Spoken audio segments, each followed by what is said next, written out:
It's a disturbing situation, Bukola, because each time we hear about jailbreak, it tells you about the systemic failure from the leadership of the Nigerian Correctional Facility. Jailbreak in Nigeria has been happening from time immemorial. This very year alone, we had the Kuje jailbreak and other parts of the country.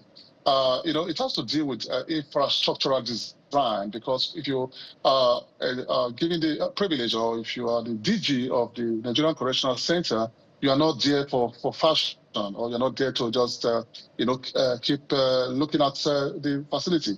You need to first of all look at the actual design and the possibility of criminal escape, because if this incident keep happening, that tells you the leadership of the Nigerian Correctional Center has failed the Nigerian government. Because for us to get it very properly, I would advise that they first of all carry out an assessment of all the Nigerian correctional facility to ensure that there is no escape route for this criminal element. And for them to succeed, every prison facility must have what we call concentric cycle of protection, or layered of protection, which has to deal with three zones, the outer zone, the middle zone, and the inner zone. Because for a prisoner or for an inmate to escape the prison, he must have passed through these zones, from the inner zone where he is, where they are kept, to the middle zone where you have the administrative blocks, and to the outer zone before you can escape.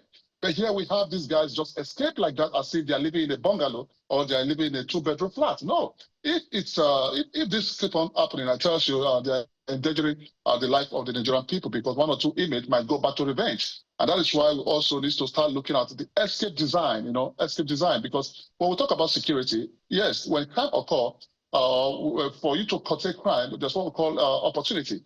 And this criminal opportunity, once been exploited by this criminal, they succeed. So what you do is that you put in delay measures in place, so that it will enable the security agent, maybe for the military, those are the military based or the police officers, for them to respond to that zone. So if you have a delay mechanism in place, I tell you, this criminal element will not just swiftly break the prison and go. So that tells you that they need to go back, assess all the Nigerian prison facilities, and send a report to the government or to the presidency and say, hey, we need to redesign our prison. We need to reconstruct our prison so that we'll have the inner zone, the outer zone, and the middle zone protection design for this prisoners not to be able to escape. The whole essence here is that they must ensure that every prison in Nigeria has delay mechanism or escape delay design. If you put in escape delay design, I tell you, we will not be hearing about prison break.